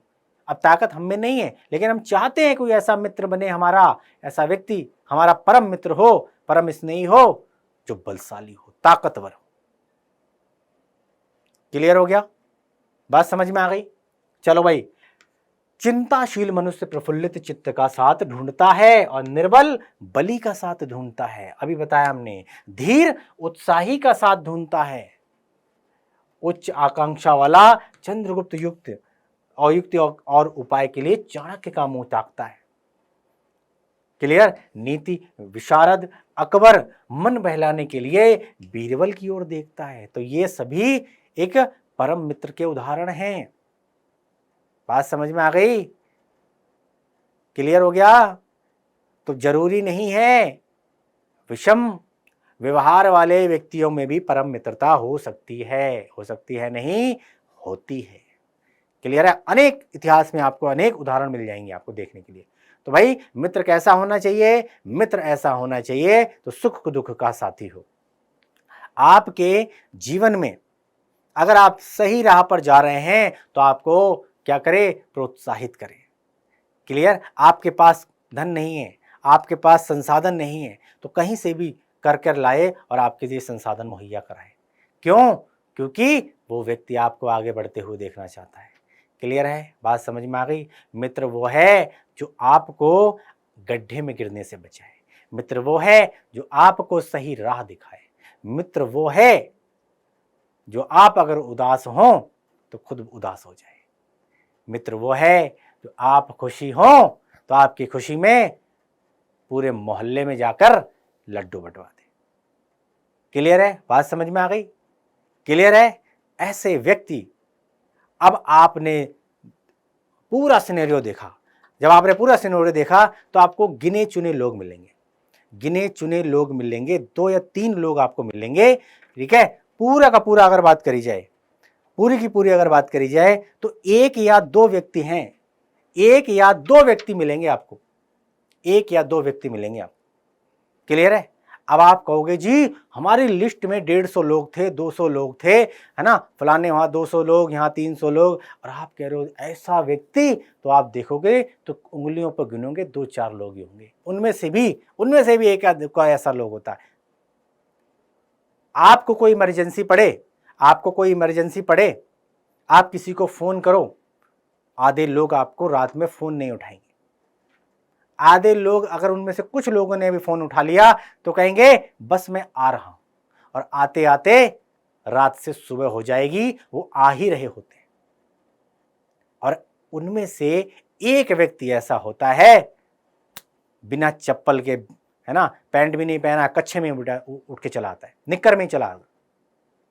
वो है आपका परम मित्र। अब आप देख लो कि आपकी लिस्ट में ऐसे कौन से लोग हैं जो आधी रात बुलाओ और दौड़े दौड़े चले, उसको बोलते हैं मित्र। अब आपको समझ में आ गया मित्र कहते किसको है? क्लियर है ना? चाय पी रहे हैं, हंसी मजाक कर रहे हैं, है ना, मिल रहे हैं, जुल रहे हैं, हाय हेलो इधर उधर, ये सब मित्र नहीं है। मित्र वो है जो आपके सुख दुख में काम आए, आपके लिए जिए, आपके लिए मरे, वही है आपका परम मित्र। क्लियर है? चलो आगे। मित्र का कर्तव्य इस प्रकार बताया गया है कि उच्च और महान कार्यों में इस प्रकार सहायता देना, मन बढ़ाना और साहस दिलाना कि भाई तुम अपनी निज की सामर्थ्य से बाहर काम कर जाओ। बहुत बड़ी बात है। क्लियर है? आप इतने सामर्थ्यवान नहीं हो, लेकिन ऐसा व्यक्ति आपको मोटिवेट करके, इंकरेज करके आगे बढ़ाए और आप वो कार्य कर जाते हो जो आपने कभी सपने में भी नहीं सोचा हो। क्लियर हो गया? अपने सामर्थ्य से बाहर काम कर जाए तो आपकी कोई ताकत नहीं है, वो आपके मित्र की ताकत है जिसने आपको वहां पहुंचा दिया। क्लियर है? ये कर्तव्य उसी से पूरा होगा जो दृढ़ चित्त और सत्य संकल्प का हो, और इससे हमें ऐसे ही मित्रों की खोज में रहना चाहिए जिनमें हमसे अधिक आत्मबल हो। ऐसे मित्र होने चाहिए जिनसे हमसे अधिक आत्मबल हो, जिनके अंदर, हमें उनका पल्ला उसी तरह पकड़ना चाहिए जिस तरह सुग्रीव ने राम का पल्ला पकड़ा था। क्लियर है? हमें ऐसे लोगों को सहेज कर रखना चाहिए, हमें ऐसे लोगों को अपने साथ रखना चाहिए, हमें ऐसे लोगों का मान करना चाहिए, आदर करना चाहिए, रेस्पेक्ट देनी चाहिए, सम्मान देना चाहिए। और अगर आपने इनका साथ नहीं छोड़ा, आप भवसागर से पार हो जाओगे, आप वहां चले जाओगे जहां आपने कभी सपने में भी नहीं सोचा है। क्लियर हो गया? मित्र हों तो प्रतिष्ठित और शुद्ध हृदय के हों, मृदुल और पुरुषार्थी हों, शिष्ट और सत्यनिष्ठ हों, और जिससे हम अपने को उनके भरोसे पर छोड़ सकें, अपने आप को समर्पित कर दें कि भैया आपका सब कुछ तेरे हवाले, आंख बंद करके जिस पर विश्वास किया जा सके, वही एक परम और सच्चा मित्र कहलाता है। और ये विश्वास कर सकें कि भाई उनमें किसी प्रकार का धोखा ना होगा। जो बात ऊपर मित्रों के संबंध में कही गई है, वही जान पहचान वालों के संबंध में भी ठीक है। जान पहचान के लोग ऐसे हों जिनसे हम कुछ लाभ उठा सकते हों, जो हमारे जीवन को उत्तम और आनंदमय करने में कुछ सहायता दे सकते हों, यद्यपि उतनी नहीं जितनी गहरे मित्र दे सकते हैं। क्लियर है? बात समझ में आ गई? तो जान पहचान भी ऐसे लोगों के साथ करना चाहिए, उठना बैठना ऐसे लोगों के साथ होना चाहिए कि भाई जो विपत्ति में यार हमारा साथ दे सके, हमारा काम जो है खराब ना कर सके। क्लियर है? बात समझ में आ गई? तो ये उस संदर्भ में कहा गया है, मनुष्य का जीवन थोड़ा है, उसमें खोने के लिए कुछ समय नहीं। यदि का खा गा और गा हमारे लिए कुछ नहीं कर सकते, न कोई बुद्धिमानी या विनोद की बातचीत कर सकते हैं, न कोई अच्छी बात बतला सकते हैं, न सहानुभूति द्वारा हमें ढांढस बना सकते हैं, न हमारे आनंद में सम्मिलित हो सकते हैं, न हमें कर्तव्य का ध्यान दिला सकते हैं, तो भैया ईश्वर हमें उनसे दूर ही रखे। भैया दोनों हाथ ऐसे प्रणाम करो, क्लियर, और उनसे 10 गज की दूरी बना लो। जो हमारे काम नहीं आ सकते, हमारे सुख दुख में खड़े नहीं हो सकते, हमें अच्छा मार्ग नहीं बता सकते, हमें अच्छी शिक्षा नहीं दे सकते, तो भैया ऐसे व्यक्तियों के संपर्क में आकर आप करोगे क्या? काहे की भीड़ इकट्ठी कर रहे हो? आजकल सोशल मीडिया का जमाना है, क्लियर है, मिलियंस फॉलोअर जा रहे हैं भाई साहब। क्या ये सारे ही आपके मित्र हैं क्या? समझ में आ गई बात? क्लियर? अगर आप बुलाओगे तो भाई इनमें से गिने चुने लोग आएंगे। क्लियर है? वही इसी संदर्भ में कही जा गई है, भैया इनसे दूरी बना के रखो, ईश्वर उनसे दूर ही रखे जो हमारे काम का नहीं। तो भैया काहे का मित्र? हमारी विपत्ति में हमारे साथ नहीं खड़ा, किस चीज का मित्र बताइए मुझे? हमें अपने चारों ओर जड़ मूर्तियां सजाना नहीं है। आजकल जान पहचान बढ़ाना कोई बड़ी बात नहीं है। हाय हल्लो कर दी, किसी से हाथ मिला लिया, एक दो बार मुस्कुरा दिया, बस जी हो गया मित्र। क्लियर है? जान पहचान बनाना बहुत बड़ी बात नहीं है। कोई भी युवा पुरुष अच्छे, ऐसे अनेक युवा पुरुषों को पा सकते हैं जो उसके साथ थिएटर देखने जाएंगे। बहुत सारे लोग हैं जो कहेंगे चल भाई नई मूवी आई है, चल आज तेरे को मूवी दिखा के लेके आता हूँ। मूवी देखने साथ जाएंगे, ऐसे होते हैं। मूवी साथ देखने वाले होंगे, नाक रंग में जाएंगे, सैर सपाटे में जाएंगे, भोजन का निमंत्रण स्वीकार करेंगे। यदि ऐसे जान पहचान के लोगों से कुछ हानि ना होगी तो लाभ भी नहीं होगा। ऐसे लोगों से अगर भाई कोई नुकसान नहीं है तो कुछ फायदा भी नहीं है। क्लियर है? बात समझ में आ गई? पर यदि हानि होगी तो बड़ी भारी होगी। ऐसे लोगों से अगर हानि होती है ना तो दिल पर चोट लगती है, गहरी चोट लगती है। ऐसे लोगों से नुकसान नहीं होगा तो भैया हानि, लाभ भी नहीं होगा। लेकिन अगर हानि हुई बहुत गहरी होती है। क्लियर? सोचो तो तुम्हारा कष्ट होगा यदि ये जान पहचान के लोग उन मनचले युवकों में से निकले जिनकी संख्या दुर्भाग्यवश बढ़ रही है। आजकल का जमाना है, देखो आप, है ना, स्कूल के बाहर बच्चियों की छुट्टी होती है और 4 लफंगे वहां बैठकर लड़कियों को छेड़ने का काम करते हैं, है ना। और आपकी दोस्ती भी अगर ऐसे लोगों में है तो आप भी उनकी कैटेगरी में आओगे, आप भी गलत ठहराए जाओगे। चाहे आपने कुछ नहीं किया हो, चाहे आप निर्दोष हो, चाहे आप ये कार्य नहीं करते हो, लेकिन आप उनके मित्र कहलाओगे, उनकी टोली में आपको भी गिना जाएगा। क्लियर है? बात समझ में आ गई? और आजकल दुर्भाग्यवश ऐसी संख्या बहुत बढ़ रही है। आप आजकल आए दिन अपराध हो रहे हैं, आप देख रहे हो। तो संगत अच्छी चुनो, लोग अपने संपर्क में अच्छे रखो ताकि लोग आप पर उंगली ना उठा पाए, क्योंकि आप पर उंगली उठाएंगे तो सबसे पहले आपके माँ बाप और आपके परिवार पर आंच आएगी। क्लियर है? क्योंकि आप अकेले नहीं हो, आपसे बहुत सारे लोग कनेक्ट हैं। बहुत सारे लोगों का सपना जुड़ा हुआ है कि हमारा लल्ला बड़ा होके वकील बनेगा, हमारा लल्ला बड़ा होके डॉक्टर बनेगा, हमारी बेटी बड़ी होके आईपीएस ऑफिसर बनेगी। क्लियर है? तो आप अकेले नहीं हो, आपके साथ बहुत सारे लोग, इमोशनल अटैचमेंट है ना, बहुत सारे लोगों की इमोशंस कनेक्ट हैं आपसे। यदि उन शौदों में से निकले जो भैया अमीरों की बुराइयों और मूर्खताओं की नकल किया करते हैं, दिन रात बनाव श्रृंगार में रहता करते हैं, महफिलों में ओहो हो वाह वाह क्या करते हैं, गलियों में ठट्टा मारते हैं और सिगरेट का धुआं उड़ाते चलते हैं। ऐसे नवयुवकों में बढ़कर शून्य, निसार और शोचनीय जीवन और किसका है। ऐसे लोगों की जिंदगी शून्य है।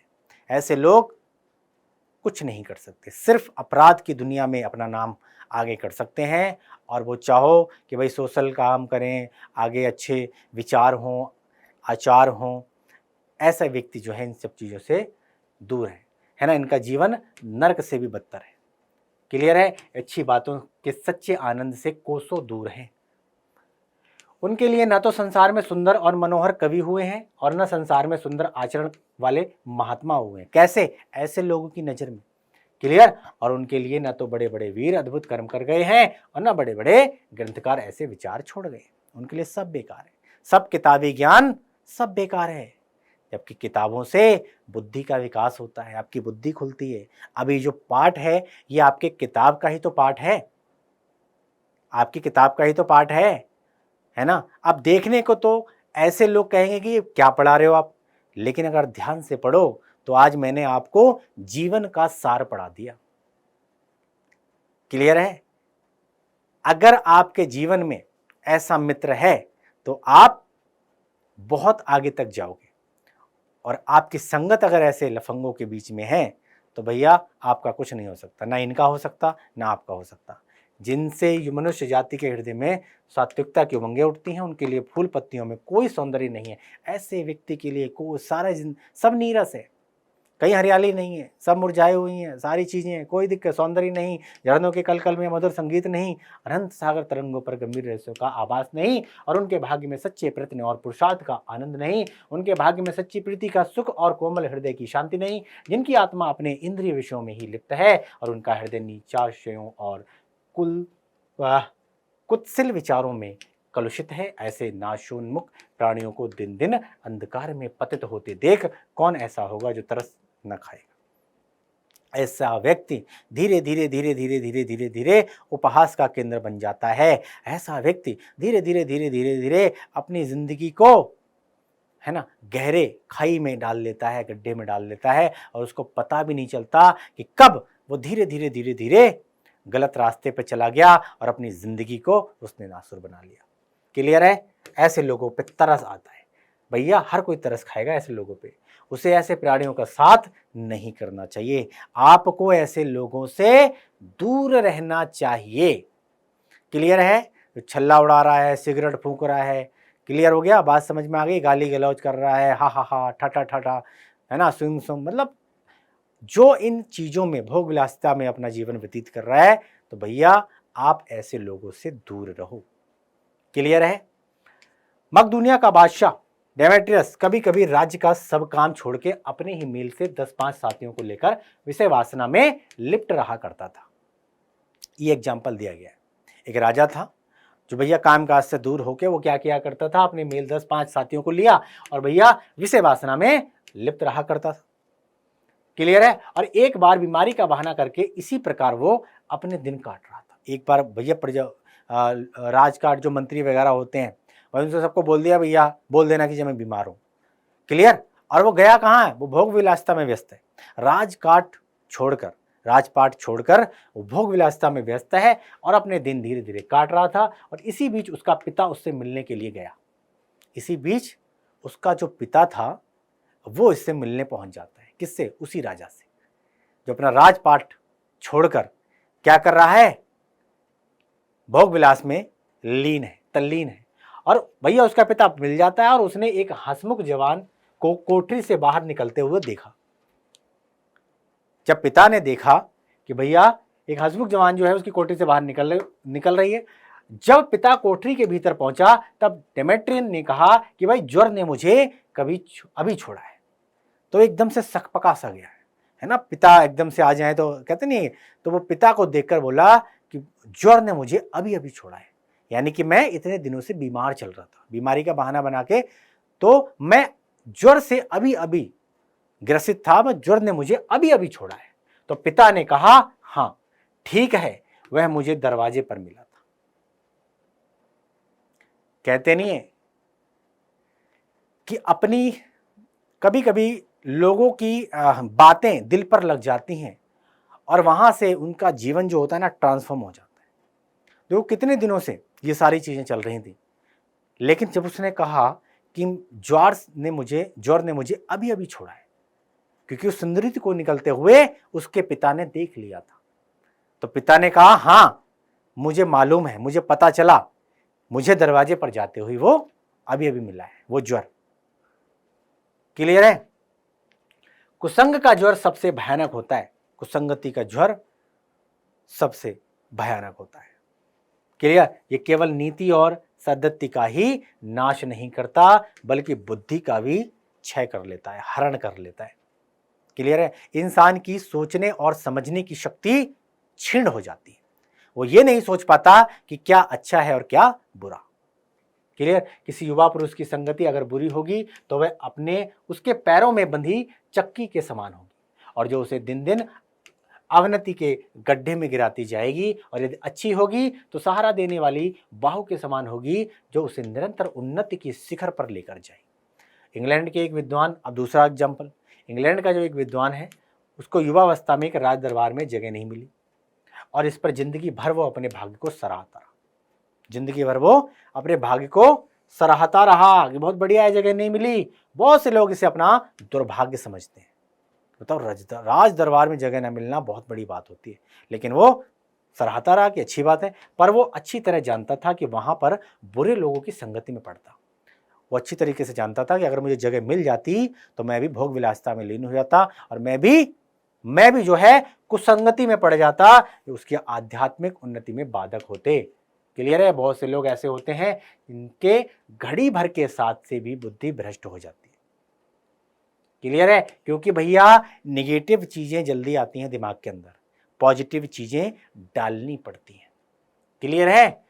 तो भैया बीच में ऐसी ऐसी बातें कही जाती हैं जो कानों में नहीं पड़नी चाहिए, चित्त पर ऐसे ऐसे प्रभाव पड़ते हैं जिनसे उनकी पवित्रता का नाश होता है, बुराई अटल भाव धारण करके बैठती है, बुरी बातें हमारी धारणा में बहुत दिनों तक टिकती हैं। इस बात को प्राय सभी लोग जानते हैं कि भद्दे व फूहड़ गीत जितनी जल्दी ध्यान पर चढ़ते हैं उतनी जल्दी कोई गंभीर या अच्छी बात नहीं। ये बिल्कुल सत्य है। आज किसी ने गलत रैप बना दिया तो फटाफट आपकी जुबान पर चढ़ गया। आप भद्दे भद्दे संगीत जो है, लोग आज की युवा पीढ़ी जो उसको सुन रही है, आपने देखा होगा, लेकिन वहीं पुराने गाने लोगों की जुबान पर नहीं है, लेकिन हनी सिंह लोगों की जुबान पर है। क्लियर? ये सच्चाई है, ये सच्चाई है। क्लियर है? ये मैं नहीं कह रहा, ये आपकी किताब कह रही है। क्लियर है? बात समझ में आ गई? किताबों से बड़ा ज्ञान मिलता है। एक बार एक मित्र ने मुझसे कहा कि भाई उसने लड़कपन में एक बुरी कहावत सुन पाई थी, भाई जिसका ध्यान वो लाख चेष्टा करता है कि न आए पर बार बार आता है। जिन भावनाओं में हम दूर रखना चाहते हैं, जिन बातों को हम याद करना चाहते, वे बार बार हृदय में उठती हैं और बेचती आता है। तुम पूरी चौकसी रखो, ऐसे लोगों को कभी साथी ना बनाओ, चूजी बनो, सही चुनाव करो, ऐसे लोगों को अपने संपर्क में बिल्कुल ना लेकर आओ जो अश्लील, अपवित्र और फूहड़ बातों से तुम्हें हंसाना चाहते हो। सावधान रहो, ऐसा ना हो कि तुम इसे एक एक बहुत सामान्य बात समझो और सोचो कि एक बार ऐसा हुआ फिर ऐसा ना होगा, अथवा तुम्हारे चरित्र बल का ऐसा प्रभाव पड़ेगा कि भाई ऐसी बातें बकने वाले आगे चलकर अपने आप को सुधर जाएंगे। आप सोचो कि नहीं नहीं ये कर रहे हैं, मैं नहीं करूंगा। क्लियर है? ऐसा नहीं होगा। एक दिन ऐसा आएगा आप भी उन्हीं मंडलियों में बैठकर वही काम करोगे जो वो चार लोग कर रहे हैं। क्लियर है? बात समझ? क्यों? क्योंकि संगति का असर बहुत जल्दी आता है। क्लियर हो गया? बात समझ में आ गई? भाई ऐसा नहीं होगा कि जब एक बार मनुष्य अपना पैर कीचड़ में डाल लेता है तब फिर ये नहीं देखता कि वो कहां और कैसी जगह पर रखता है। धीरे धीरे उन बुरी बातों में अभ्यस्त होते होते तुम्हारी घृणा कम हो जाएगी और पीछे पीछे तुम उनके चिढ़ न मालूम होगी। फिर वो चीज आपको गलत नहीं लगेगी, वो चीज के आदी हो जाओगे, आप भी उसी में सम्मिलित हो जाओगे। क्लियर है? लोग जुआ खेल रहे हैं, आप बीच में बैठे हो, आप कह रहे वही तो खेल रहे हैं, हम तो नहीं खेलने। लेकिन 2 महीने 3 महीने के बाद आप देखोगे कि आप खुद उन्हीं के साथ खेल रहे हो। 4 शराब पीने वाले बैठे हैं, आप साइड में बैठे हो, आपके संपर्क में है वो, आप कहोगे वही तो पी रहे हैं, मैं तो नहीं पी रहा, मैं तो साइड में बैठा हूं। लेकिन 2 महीने के बाद आप भी वहां पर पैक लगाते हुए मिलोगे। क्लियर है? मैं एग्जाम्पल के तौर पे बता रहा हूं। ऐसा नहीं समझना। तो आप जितनी भी गलत चीज़ें हैं इनसे अवॉइड करो, दूर रहो, वरना ये आपकी ज़िंदगी को नर्क बना देगी, स्पॉइल कर देंगी, क्योंकि तुम ये सोचने लगोगे कि भाई चिढ़ने की बात ही क्या है, तुम्हारा विवेक कुंठित हो जाएगा और तुम्हें भले बुरे की पहचान नहीं रह जाएगी। क्लियर है? अच्छा क्या है, बुरा क्या है, अंत में होते होते तुम बुरी बुराई के भक्ति बन जाओगे और अंत हृदय में उज्ज्वल और निष्कलंक रखने का सबसे अच्छा उपाय है कि बुरी संगत को छूत से बचाओ। यह पुरानी कहावत है। कौन सी कहावत है? काजल की कोठरी में कहो सयानो जाए, कैसो सयानो जाए, और एक लीक काजल की लागी है पहले लागी है। भैया काजल की कोठरी में जाओगे काले ही होके आओगे, ध्यान रखना। क्लियर है? बात समझ में आ गई? तो ये पाठ की व्याख्या है। अब आपको समझ में आ गया होगा किस तरीके से मित्र बनाने हैं, कौन कौन मित्र कहलाने लायक है, कौन हमारा सच्चा हितैषी है, कौन हमारा परम मित्र है। क्लियर है? कौन मिलने जुलने वाले हैं, कौन हमारा फायदा उठाते हैं। क्लियर है? और कौन वो हैं जो हमारा हित चाहते हैं, कौन हमारे सच्चे मित्र हैं, विश्वास पात्र मित्र हैं, कौन है वो सोने का खजाना। क्लियर है? चलो, आप गद्यांशों के आधार पर कुछ प्रश्न बनेंगे। क्लियर है? तो आपने ये गद्यांश दिया होगा, आपके प्रश्न पत्र के अंदर आपको गद्यांश दिया होगा और उसी के आधार पर कुछ प्रश्न पूछे जाएंगे। तो ये गद्यांश 2014 और 2018 के अंदर आया है और इसमें पहला प्रश्न यहाँ पे पूछा गया है, प्रस्तुत गद्यांश का संदर्भ लिखिए अथवा गद्यांशों के पाठ और लेखक का नाम लिखना है। आपने सही से पढ़ा। इसके बाद आपने पाठ का नाम और लेखक का नाम लिखना है। दूसरा, रेखांकित अंशों की यहाँ पर व्याख्या करना है, जो रेखांकित अंश हैं उनकी व्याख्या कर दीजिए। और तीसरे का पहला, लेखक के अनुसार व्यक्तियों को किन लोगों का साथ नहीं करना चाहिए, साथ नहीं करना चाहिए। क्लियर? या अथवा में कैसे लोगों को साथ करना बुरा है। क्लियर है? दूसरे में सामाजिक जीवन में प्रवेश के समय चित्त, भाव और प्रवृत्ति की स्थिति को स्पष्ट करना है। तीसरा, प्रस्तुत अवतरण में लेखक क्या कहना चाहता है। और चौथा आया है, सामाजिक जीवन के प्रारंभिक समय में हमारी क्या स्थिति होती है। क्लियर? यहाँ पर अपमार्जित का मतलब है बिना शुद्ध की हुई, प्रवृत्ति का मतलब है मन का झुकाव, और अपरिपक्व यानी कि अविकसित, जो परिपक्व नहीं। क्लियर? तो उत्तर किस तरीके से लिखेंगे, आपने प्रश्न देखे, अब आप एक एक करके उत्तर लिखना है। तो प्रस्तुत गद्यावतरण आचार्य रामचंद्र शुक्ल जी द्वारा लिखित एवं हमारी पाठ्य पुस्तक हिंदी के गद्य खंड में संकलित मित्रता नामक निबंध से अवतरित है। क्लियर है? मित्रता नामक निबंध से अवतरित है, वहां से ली गई है। क्लियर है? अथवा निम्नवत लिख सकते हो, जैसे पाठ का नाम मित्रता है और लेखक का नाम आचार्य रामचंद्र शुक्ल। शॉर्ट में भी कुछ लोग लिखते हैं, लेकिन अगर आप 2-3 लाइन लिखोगे तो मुझे लगता है ज़्यादा इफेक्टिव हो जाता है। ठीक है? पहला रेखांकित अंश की व्याख्या करना है। तो लेखक का कथन है कि जब हम अपने घर से बाहर निकलकर समाज में कार्य आरंभ करते हैं तब हम प्राय अपरिपक्व ही होते हैं। उस समय हमारा मन कोमल होता है, स्वभाव के लोगों के संपर्क में आ जाते हैं। क्लियर है? उनका हमारे चित्त पर अवश्य प्रभाव पड़ता है, क्योंकि हमें उस समय अच्छे बुरे का ज्ञान नहीं होता। हम छोटे होते हैं, हमारी बुद्धि इतनी विकसित नहीं होती है, क्या सही है क्या गलत है ये हमें नहीं पता होता है। तो अगर हम गलत व्यक्ति के संपर्क में आ जाते हैं तो धीरे धीरे बुराई के रास्ते पर चलने पड़ते हैं। अभी हमने बताया था, आपको पूरी व्याख्या कराई। और इसी तरीके से सही व्यक्ति के संपर्क में आने से हमारा जीवन भी सही दिशा में, सही डायरेक्शन में चला जाता है। हमारे विचार अच्छी तरह शुद्ध नहीं होते हैं और हमारा स्वभाव पूरी तरह से विकसित भी नहीं होता। द्वितीय रेखांक की अंश की व्याख्या करेंगे तो लेखक क्या कहना है कि जब व्यक्ति घर की सीमाओं से बाहर निकलकर सामाजिक जीवन में प्रवेश करता है उस समय उनका स्वभाव कच्ची मिट्टी के समान होता है। मिट्टी की मूर्ति जब तक आग में नहीं तपाई जाती तब तक उसे इच्छानुसार रूप दिया जा सकता है। उसी प्रकार जब तक हमारे स्वभाव और विचारों में दृढ़ता नहीं होगी तब तक हमारे आचरण को मनचाहे रूप में ढाला नहीं जा सकता। मैंने आपको एग्जाम्पल दिया था ना, उसी कच्ची घड़े के समान होता है आपका मन। क्लियर है? जब तक परिपक्व ना हो तब तक आप जैसे मर्जी वैसे ढाल लो। अच्छाई के साथ अच्छाई में अपने आप को लगा लो, अच्छे रास्ते पे चला लो, और बुरे लोगों के संपर्क में आकर बुराई की तरफ चले जाओ। क्लियर हो गया? और उस समय हमारे ऊपर मित्रों के आचरण का गहरा प्रभाव पड़ता है। यदि उस समय हम पर अच्छी बातों का प्रभाव पड़ गया तो हम देवताओं के समान सम्माननीय बन जाते हैं। क्लियर? लोग हमारी रेस्पेक्ट करने लगते हैं, है ना। और हमारी रेस्पेक्ट का मतलब हमारे माँ बाप की रेस्पेक्ट। भाई फलाने का लड़का है, अरे भाई उस गांव का है, अरे भाई उस शहर का है, अरे भाई उस गली में रहता है। क्लियर हो गया? क्लियर? और बुरी बातों का प्रभाव पड़ गया तो हमारा आचरण राक्षसों के समान घृणित है और न भी हो सकता है। क्लियर है? नीच भी हो सकता है।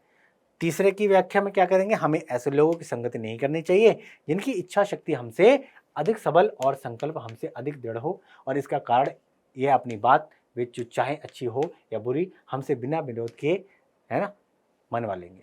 परिणाम स्वरूप हम निर्बल होते चले जाएंगे और हमें निर्बल संकल्प शक्ति के लोगों का साथ करना पड़ेगा। दृढ़ संकल्प शक्ति वाले लोगों से भी अधिक बुरा है जो हमारी ही बात को सर्वोपरि रखते हों, और ऐसी स्थिति में उचित प्रतिरोध और सहयोग के अभाव में हमारी ही प्रवृत्तियां बिगड़ सकती हैं। तात्पर्य यह है कि हाँ में हाँ मिलाने वाले तथा अच्छी बुरी दोनों बातों का समर्थन करने वाले, वो बातों का समर्थन करने वाले व्यक्ति सच्चे मित्र नहीं हो सकते।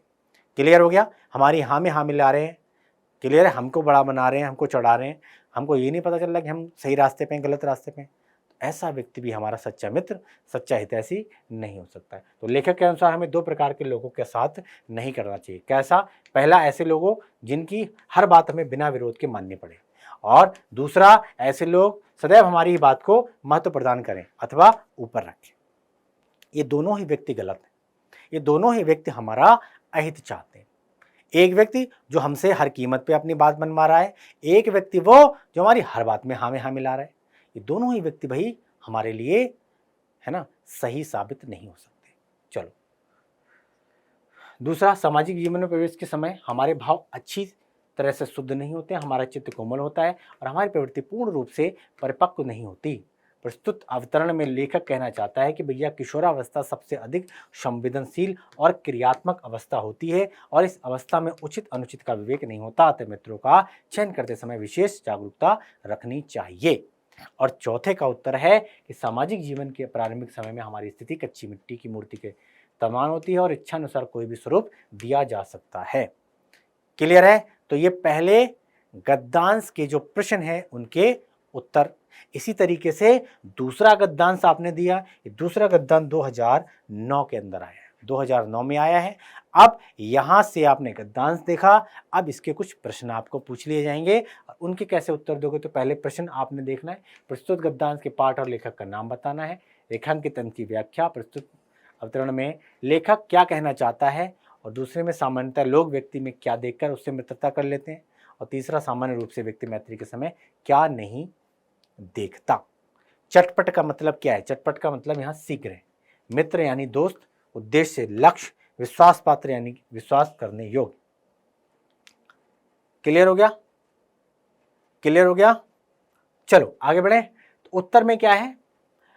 गद्यांश का जो पहला क्वेश्चन है उसका उत्तर वही रहेगा, पाठ मित्रता, और लेखक आचार्य रामचंद्र शुक्ल। अब दूसरा देखते हैं। तो शुक्ल जी कहते हैं कि मित्र बनाते समय हमें यह सोचना चाहिए कि जिस व्यक्ति को हम मित्र बना रहे हैं उस व्यक्ति को मित्र बनाकर क्या हम अपने जीवन के लक्ष्य को प्राप्त कर सकते हैं। नंबर 1। क्लियर? बात समझ में आ गई? जो व्यक्ति हमारा मित्र बन रहा है, क्या ये व्यक्ति हमारे लिए सही साबित हो सकता है? मैं डॉक्टर बनना चाहता हूं, मैं आईएएस ऑफिसर बनना चाहता हूं, तो क्या ये मेरे लक्ष्य में सहायक सिद्ध हो सकता है? क्लियर है? क्या उस व्यक्ति के अंदर वे सभी गुण विद्यमान हैं जिनकी हमें अपने जीवन के लक्ष्य को पाने में आवश्यकता है? जैसा भी मैंने बताया था आपको स्टार्टिंग में, भाई यदि व्यक्ति को विश्वास करने योग्य मित्र मिल जाता है, विश्वास पात्र, तो भाई उसे एक ऐसा साधन मिल जाता है जो आत्मरक्षा के कार्य को सरल बना देता है। एक प्राचीन विद्वान का वचन है कि विश्वास पात्र मित्र हमें पग पग पर सचेत करता है कि नहीं तू गलत कर रहा है, तू गलत कर रहा है, गलत रास्ते पे जा रहा है। क्लियर है? क्लियर हो गया? विश्वास पात्र मित्र भाग्यशाली लोगों को ही प्राप्त होता है, क्योंकि ऐसा मित्र जीवन के प्रत्येक क्षेत्र में रक्षा करता है, और जिस व्यक्ति को ऐसा मित्र मिल जाए उसे समझना चाहिए कि उसे कोई बड़ा संचित धन मिल गया है। क्या मिल गया है? धन मिल गया है, खजाना मिल गया है। क्लियर है? अगला है, प्रस्तुत अवतरण में लेखक कहना चाहता है कि साधारणतया व्यक्ति अन्य व्यक्ति से बाह्य व्यक्तित्व को देखकर ही उससे मित्रता कर लेता है, जबकि मित्रता का आधार व्यक्ति का अंतर व्यक्तित्व होना चाहिए। भैया बाहर से देखकर आपने मित्र बनाया है ना, लेकिन हमको उसका मन टटोलना चाहिए, इसका मन निश्चल है, निष्कपट है। क्लियर? चलो, अब सामान्यतः लोग किसी व्यक्ति का हंसमुख चेहरा, उससे बात करने का तरीका, उसकी चालाकी, उसकी निर्भीकता, उससे बात करने गुणों को देखकर ही उससे मित्र कर लेते हैं। ऐसा ही तो होता है भाई, ऐसा ही तो होता है भाई। हंस लिया, बोल लिया, हाथ मिला लिया, क्लियर है, अच्छी अच्छी क्या बोलते हैं, किस्से कहानियाँ सुना दी, अरे यार ये बड़ा, तो अट्रैक्शन हो जाता है हमारा, तो वो बन गया मित्र हमारा। तो क्या है ये, बाहरी दिखावा है, बाहरी आडंबर है, आपने मित्र बना लिया। क्लियर। सामान्यतः रूप में व्यक्ति मैत्री के समय वो नहीं देखता कि मित्रता का उद्देश्य क्या है। क्लियर। क्या नहीं देखता कि भाई उसका उद्देश्य क्या है और जीवन में उसका क्या मूल्य है। क्लियर हो गया। अब तीसरे प्रश्न की वही आपने लेख देखा, गद्यांश देखा, ये 2009 में आया है, 11 में आया है, 2013 में, 2016 में, 2018 में आया है। क्लियर है। अब यहां से प्रश्न क्या बना कि भाई पहले पाठ का लेखक का नाम और दूसरा पाठ का नाम। फिर रेखांकन रच की व्याख्या, प्रस्तुत शुक्ल जी क्या कहना चाहते हैं, व्यक्ति को अपने मित्रों से कैसे उम्मीद करनी चाहिए, या अथवा में उत्तम मित्र से क्या अपेक्षा रखनी चाहिए, और लेखक ने सच्ची मित्रता के लिए कौन सी उपमाएं दी हैं, या लेखक ने सच्चे मित्र की तुलना किससे की है। चौथा प्रश्न है, एक सच्चा मित्र जो है किसे कहा जाता है, अथवा में मित्रता पाठ के आधार पर विश्वासपात्र मित्र की विशेषताओं को यहां पर उल्लेख करना है। क्लियर हो गया। तो पहला पाठ का नाम मित्रता, लेखक आचार्य रामचंद्र शुक्ल। ठीक है भाई। चलो जी। तो औषध यानी दवाई होता है, सचेत सावधान, हतोत्साहित निराश को कहते हैं, निपुणता चतुरता परख पहचानने की कला को कहते हैं परख। चलो भाई उत्तर में देखेंगे। पहला मैंने बता दिया आपको, पाठ का नाम, लेखक का नाम। दूसरा है भाई शुक्ल जी का कहना है कि जिस प्रकार अच्छी औषधि आपके शरीर को अनेक प्रकार के रोगों से बचाकर स्वस्थ बना देती है, आप बीमार हुए, आपने टैबलेट खाई और आप स्वस्थ हो गए, उसी प्रकार विश्वसनीय मित्र अनेक बुराइयों से बचाकर हमारे जीवन को उन्नत और सुंदर बना देता है, हमें ठीक कर देता है, ठीक राह पर लेके जाता है। क्लियर हो गया। हमारा मित्र ऐसा होना चाहिए जिस पर हम विश्वास कर सकें, वह हमें सदा उत्तम कार्यों में लगाएगा, हमारे मन में अच्छे विचारों को उत्पन्न करेगा और बुराइयों और गलतियों से हमें बचाता रहेगा, हमें सत्य और मर्यादा के प्रति प्रेम को विकसित करेगा, उनमें किसी तरह की कमी नहीं आने देगा, और यदि हम बुरे मार्ग पर चलेंगे तो वो हमें उससे हटाकर सन्मार्ग की तरफ लेकर जाएगा। अगर हम गलती से भी भटक गए तो हमें वापस से सही राह पर लेकर आएगा, वो है हमारा परम मित्र। क्लियर हो गया। हमें प्रेरणा देगा, प्रोत्साहित करेगा, जब कभी हमें उद्देश्यों के प्रति निराशा उत्पन्न होगी तो वो आशा का संचार कर अच्छे कार्यों के प्रति हमारा उत्साह बढ़ाएगा। निष्कर्ष रूप में कहा जा सकता है कि भाई विश्वासी मित्र हमें गरिमा से जीवन यापन करने में प्रत्येक संभव सहायता प्रदान करेगा, और जिससे हम सुविधा एवं सम्मान पूर्वक जी सकेंगे गर्व के साथ। क्लियर हो गया। चलो दूसरे में क्या है, दूसरे में शुक्ल जी कहते हैं कि भाई जिस तरह शुक्ल वैद्य नाड़ी देखकर तत्काल रोग का पता लगा लेता है, उसी प्रकार सच्चा मित्र हमारे गुणों और दोषों को परख लेता है, और जिस प्रकार अच्छी माता धैर्य के साथ सभी कष्टों को सहन कर मधुर व्यवहार करती है, उसी प्रकार सच्चा मित्र अपने मित्र को बड़े धैर्य पूर्वक कुमार्ग से हटाकर स्नेह के साथ सन्मार्ग पर लगाता है, अतः कुमार्ग से हटाकर सुमार्ग की ओर ले जाता है। ये एक परम मित्र का परम कर्तव्य होता है। क्लियर है कि अपने मित्र को कुसंगति से निकालकर संगति की तरफ लेकर जाए, क्लियर, कुमार्ग से निकालकर सन्मार्ग पर लेकर जाए। क्लियर हो गया। चलो अगला क्या है, अगला का उत्तर है अच्छे और विश्वासपात्र मित्र के महत्व को प्रकट करते हुए कहते हैं शुक्ल जी कि भाई ऐसे मित्र में गुण दोष की परख होती है, धैर्य एवं स्नेह तथा ऐसा मित्र ही जीवन को सफल बनाने में सहायक होता है। लेखक ने विश्वास पात्र से ही मित्रता करने की प्रेरणा दी है। ऐसा व्यक्ति अगर आपके जीवन में है तो आप परम सौभाग्यशाली हो, बड़े ही भाग्यवान व्यक्ति हो कि आपके जीवन में ऐसा मित्र है, और नहीं है तो भाई खोज जारी रखो, कम से कम आपके जीवन में ऐसा मित्र होना चाहिए। क्लियर है। व्यक्ति को अपने मित्रों से ये उम्मीद रखनी चाहिए कि वे उन्हें उत्तम कार्यों की ओर प्रवृत्त करेंगे, मन में अच्छे विचारों को उत्पन्न करेंगे, बुराइयों और गलतियों से उन्हें बचाएंगे, सत्य पवित्रता और मर्यादा के प्रति प्रेम को विकसित करेंगे, सन्मार्ग पर चलने की प्रेरणा देंगे तथा निरुत्साहित होने पर उत्साहित करेंगे। क्लियर है। जब भी हम डिमोटिवेट होंगे, जब भी हम निराशा के बादल हमारे जीवन पर छाएंगे, तो भाई ये व्यक्ति संजीवनी का कार्य करेगा, ये व्यक्ति एक संजीवनी का कार्य करेगा, हमें मोटिवेट करेगा और हमें सन्मार्ग पर लेकर जाएगा। तीसरा है, लेखक ने सच्ची मित्रता की निम्नलिखित 3 उपमाएं दी हैं। कौन कौन सी? जीवन के लिए एक औषधि के समान होती है, निपुणता और परख में उत्तम वैद्य के समान होती है, और स्नेह और धैर्य में माता के समान होती है। ये तीनों ही गुण होते हैं एक परम मित्र में। हम ऐसे मित्र को सच्चा मित्र कह सकते हैं, जो हमें उत्तम संकल्पों से दृढ़ करेगा, बुराइयों और त्रुटियों से हमें बचाएगा, हम में सत्य, पवित्रता और मर्यादा रूपी मानवीय मूल्यों को पुष्ट करेगा और बुरे मार्ग पर चलने से हमें रोकेगा और सदैव उत्साहित करेगा, हमेशा हमको मोटिवेट करेगा कि तू कर सकता है, तू कर सकता है, तू कर सकता है, you can do it, you can do it, you can do it. वो है हमारा परम मित्र। क्लियर है? चलो कुछ ऑब्जेक्टिव क्वेश्चन ले लेते हैं। तो भैया खजाना किसको कहा गया है? किसको कहा गया है? धोखेबाज मित्र को, रिश्तेदार को, विश्वास पात्र मित्र को या फिर विश्वासघाती मित्र को? तो भैया विश्वास पात्र मित्र को भाई खजाना कहा गया है।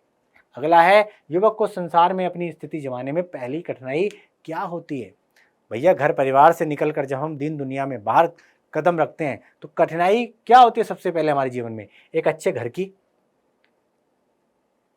स्थिति जमाने में, एक अच्छे घर की, सुंदर वस्त्रों की, अच्छे वाहन की या फिर सच्चे मित्र के चुनाव की। तो सबसे बड़ी कठिनाई है एक सच्चे मित्र का चुनाव करना।